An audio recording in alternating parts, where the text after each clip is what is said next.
Hey guys, welcome back to the channel. Now, the title of this video is saying UK posted work visa is not enough, stop wasting time. And this is because, we've said this a whole lot of time on this channel and on different channels on YouTube about people taking immediate step on whatever plan they've got. And it looks like people are still a little bit nonchalant, constantly procrastinating and not really taking move. And the reason I'm sharing this video is because earlier this morning, February 2025, I had a conversation with two different doctors. They were trained doctors in their home country. They came into the UK for a master's program and they had to leave the country this February. Just a few days ago, the two of them had to leave the country because they couldn't get, their licensing all sorted before their current post-study work visa expired. So they had to go back to their home country and now they will need to travel down into the UK, to come write the exams because they no longer have the right to live and work in the United Kingdom. So guys, if you're currently on the post-study visa or in a student visa, you sure do want to stick to this video to the end. And if you're coming across my channel for the first time, do also hit on the subscribe button to join the amazing growing family. And my returning subscribers, thank you guys for being here. I really do appreciate you guys. So without further ado, let's get right into the video. Before I get right into the video, I'd like to give a special shout out to the sponsor of this video, Tech Drive. Now, if you're looking at transition into data analytics, you've gone through personal development and it looks like you're not getting what you need to get yourself up there in terms of technical skills, then you want to check out Tech Drive. Now, Tech Drive will be organizing a 6 weeks intensive training from the 22nd of March 2025. As I speak with you on this video, we've got just 3 slots left for that particular training. If you miss this cohort, you need to join the next cohort happening in the future. So what are you going to get in this training? For the technical part, you're going to get trained on how to create automated report on Excel, how to create ETL pipelines, how to interrogate and manipulate data sets on SQL, and also how to create business intelligence report on Power BI. So aside from the technical bit that comes with the training, you also get to have your CV worked on by UK professionals who have got years of experience working in the UK as data analyst. You also get to work on a couple of projects that you then add to your portfolio. Get some help with all that is required to kind of pass interviews. You also get help in that area. So as you can see on the screen, there's so many testimonies that we've gotten on Tech Drive. People getting job offers, people getting interview invite for the first time, after the training. That if you want to get more about the training, all you need to do is to check our website www.techdriveuk.com or send an email to techdrive06@gmail.com to get all of the information you need to get your the next step to getting into data analytics here in the UK. Trust me, guys, you definitely will be glad that you did.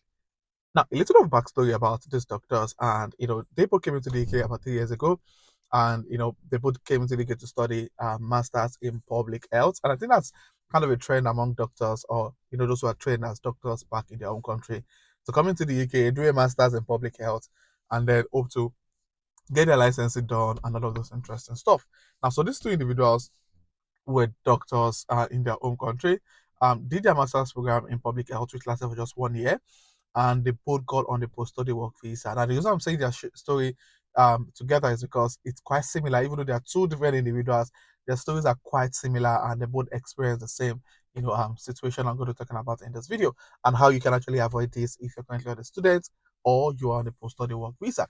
Now, so they both came to the UK for a master's program. After their master's program, for obvious reason, they had to get on the post-study work visa because they had to write their PLAB exams before they can become qualified to practice as medical doctors here in the UK. So that was the situation. So they got on the post-study visa. For those who will be familiar with the PLAB exam, one, it's quite difficult to get a date.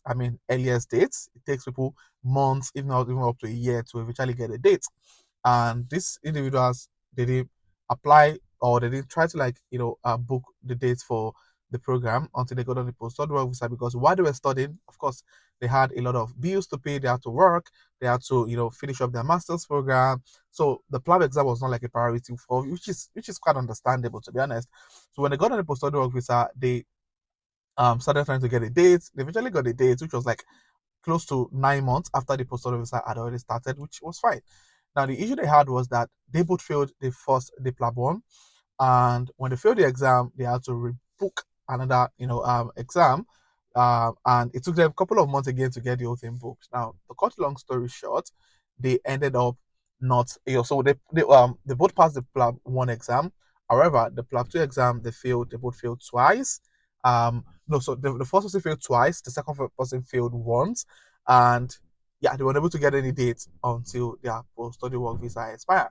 And just this February 2025, they had to go back to their home country because their post-study visa already expired and they had no other option or other plan. Now, so there were actually three different doctors I spoke with. The other person didn't go back home because she had to settle for a care visa. So she had to get on a care visa, and now she's still in the UK working as a carer and hoping that while she's working as a carer, she's going to pass her licensing exam and then potentially get a job as a medical doctor. While the other two people were unable to get they were unable to get the care visa, so they had to go back to their home country. Which is really sad because now they will need to kind of apply for a visa to come write the exam in the UK and hoping they pass. If they don't pass, they've probably spent thousands of pounds wasted because they didn't pass the exam. So it's quite a sad thing. And the some of the things I pick out of this information or out of this story or this life situation was the fact that you need to start planning early enough. And I think we've emphasized this a whole lot, and it looks like people are still not kind of listening, or they're probably still making the same mistake. You need to start putting your plans in motion. You don't need to wait until your few months to the end of your program or your few months to the end of your postdoc visa before you start running as a skater. I had someone who contacted me a couple of days ago, and she's stuck. And the reason why she's stuck is because her postdoc visa was going to expire. The employer that promised her, a job, that promised her sponsorship, failed last minute. I mean, it was I think on about 5 weeks before current visa expires. That was when the employer told her that, oh, I'm sorry, we couldn't get budget for the sponsorship. We won't be able to sponsor you, yada yada. Before the next 5 weeks, the current visa expires, you need to get a right to work and live in the UK, which doesn't make any sense. And now she's running at Canada to get a job. And I've said this a whole lot of time that, see, if you have an employer that's promising you sponsorship and they're saying you need to wait till the end of the program, please, that same day, start applying for jobs elsewhere, because you don't want to bank on one particular channel. You need to have multiple options. So even if you have a direct plan, I tell people, see, if you're trying to get a job in the UK, you have to try to have multiple options in terms of like job role. So I understand you want to become a project manager, which is absolutely fine, fantastic job role with so many opportunities. However, you need to have a backup plan. So I'm going to give myself as an example. When I started to get a job towards the end of my program back in 2022, now I wasn't just looking for a data analyst job. I mean, data was even like the last option on my list. I had three different job roles I was trying to get a job in. I tried to get a job as a digital marketer because of my experience with digital space, SEO management, website development, and all of those interesting stuff. So I wanted to get a job as a digital marketer. Then I was also trying to get a job as a business analyst because I did an MBA, Masters in Business Administration. So I was trying to leverage on what I learned in the program, all of the interesting stuff, gap analysis, agile methodologies. I wanted to analyze all of that to get a job as a business analyst. And in addition to those two job roles I was looking for, I also decided to build up my technical skills in data analytics. So I also applied for a job in data analytics. Now the funniest thing was that data was number three on my list, and data was the profession I ended up getting a visa sponsorship job. So I got a job as a digital marketer with a company in Manchester, and they wanted me to relocate.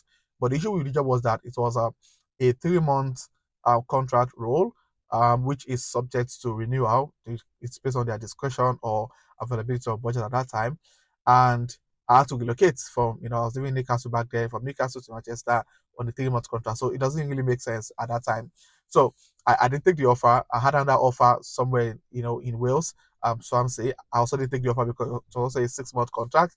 And I channeled my energy, not just digital marketing roles. I was also applying for business analyst and data analyst role. And eventually I got four different offers for data analyst role, which I have shared the video somewhere on this channel. You can have a look at it if you're interested in that. I was able to get four different offers as a data analyst, two of which came with the visa sponsorship. So what's the point of all of these things I'm saying? Please start making your plans as early as possible. Getting a job in the UK doesn't really happen, you know, um, overnight, because it takes time for you to be, especially if you're transitioning into a new role. It takes time to build capacity, to build, the right technical skills for that new you're trying to get into. And you need to give yourself that time, because if you're under so much pressure, you're not going to do it excellently or effectively, if that makes sense. So yeah, please, if you're a postdoc officer, start making your plan, start working towards it, start jumping on application, start doing a lot of things that you need that will help you to get that job that you've always wanted. And if you have any question around transitioning into tech, getting into data analyst role, or you're looking at any question around immigration policies, or even questions that requires immigration lawyer. We've got immigration lawyers on this channel that helps us with tough situations that requires legal help. So just drop a comment in the comment section, or click on the link on the description of this video.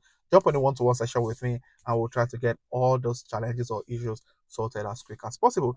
And if you're coming across the channel for the first time, do want to hit on the subscribe button to join the amazing growing family. And my returning subscribers, thank you guys for being here. I really do appreciate you guys. So this will be the end of this video, and I'll see you guys in my next video. Thank you.